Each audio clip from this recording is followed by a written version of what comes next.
All right, this is my little video into using the tides and currents at NOAA. So when you log into the website, I sent you the link. Hopefully you get that link and just click on the link and then it'll open up and you'll see all these little tide buoys. Is what you see. The red and the yellow ones are the ones you want to click on, depending on where you want to go. So like right here, there's the Z Islands right here. The nearest buoy to it would be the Packer Island buoy. And so, it's for all of this area out here and whatnot. But if we were going like to, Aransas Pass out here, they got one right here, and then they got one out here at the jetty. If we were going to the Oasis to go fish in the Oasis, you want to see what what the water's like in the Oasis. I use that one right there. If I go to Bayside, I would go to the Rockport Fulton one right here because that's the nearest one to Bayside that's over there. But just to give you an idea, like here's a Packery Channel buoy. So we click on that. And then if you click on just data, it'll tell you where the tide is right now. But I always go to more data and click on water levels. You can also click on meteorological and I think physical is the other one that I use. But let's check out water levels. So water levels, it goes right here, tells you exactly what the tide is doing right now. The blue is predicted, which I don't ever pay attention really to that much.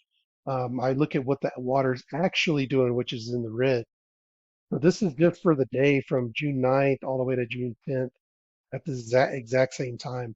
But you always want to go first. You want to update your time zone to LST, right? And then right here are your days for your calendar that you change.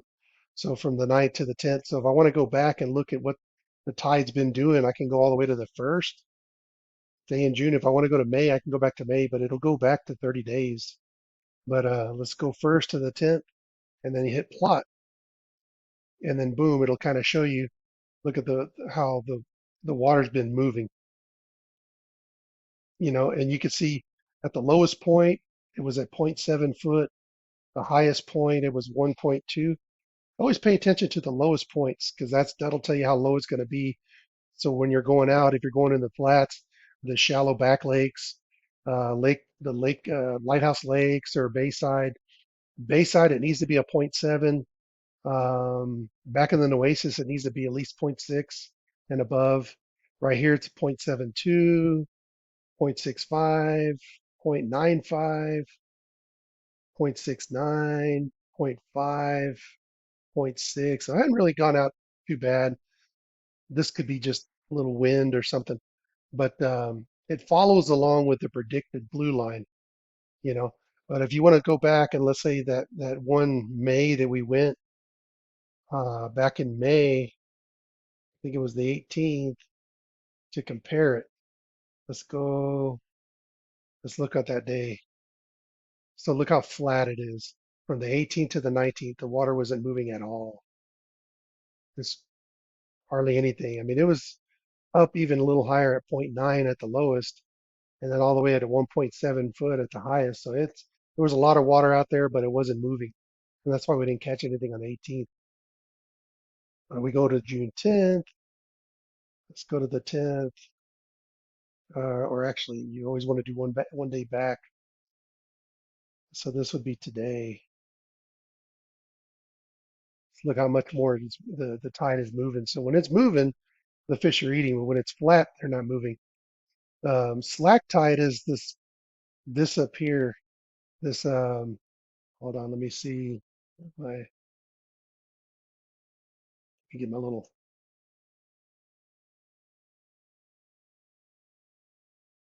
use my here we go. Let's see.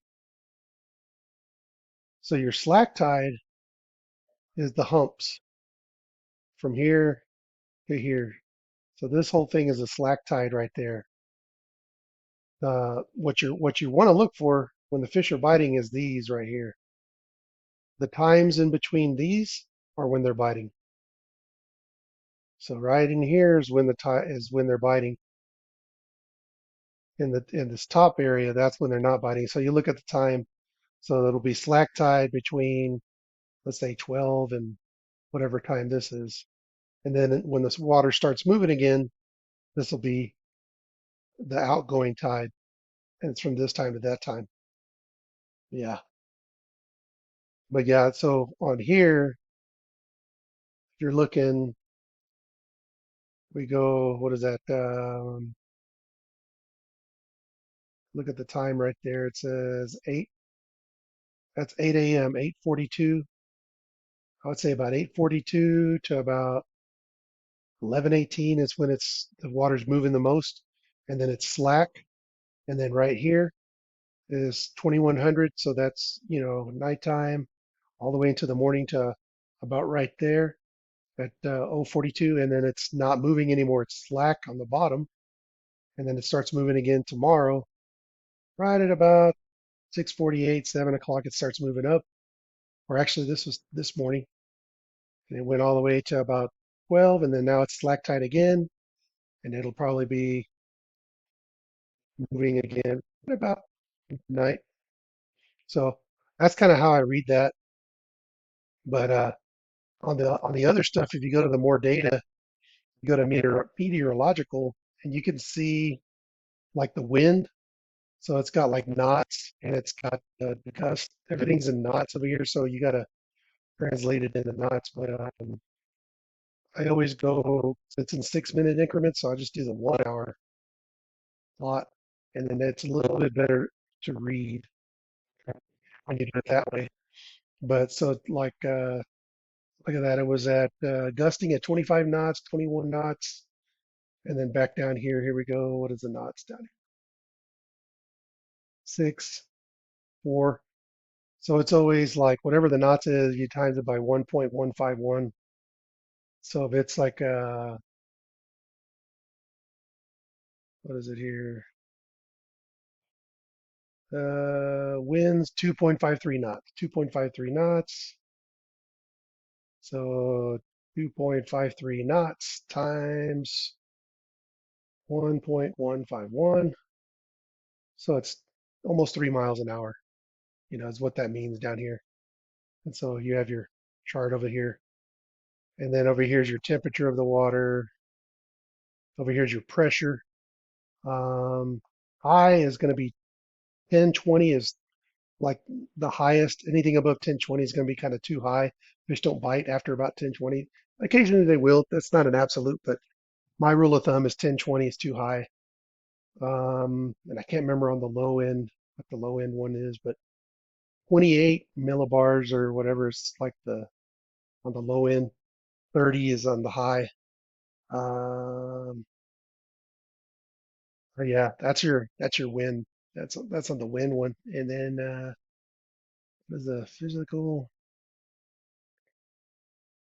The water temperature is the water temperature on the physical. That's what it is. So kind of tells you, during the day, and then the temperature comes down at night. It comes back up during the day.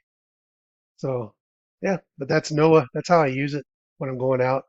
Um, Going back to the water levels, if I want to see like kind of what it's going to look like. So let's say go out all the way to the 30th, right? And yesterday's the night. So plot it out and check it out. So here's like the predicted, right? So right now the water's moving. These couple of days, the water's good moving, and now it's slack. When we went fishing on the 18th, that was slack. It was nothing was moving. Here's the better days because the water's moving. There's more current, water's moving, and then it goes back down to slack on these days. See June 28th, 30th, June 22nd, June 20th, June 18th. You got a lot of water movement in here on these days. But on these days, not that great. But yeah, this is all the NOAA tidesandcurrents.noaa.gov, and that's how you find that. But hopefully that helps. Alrighty, later.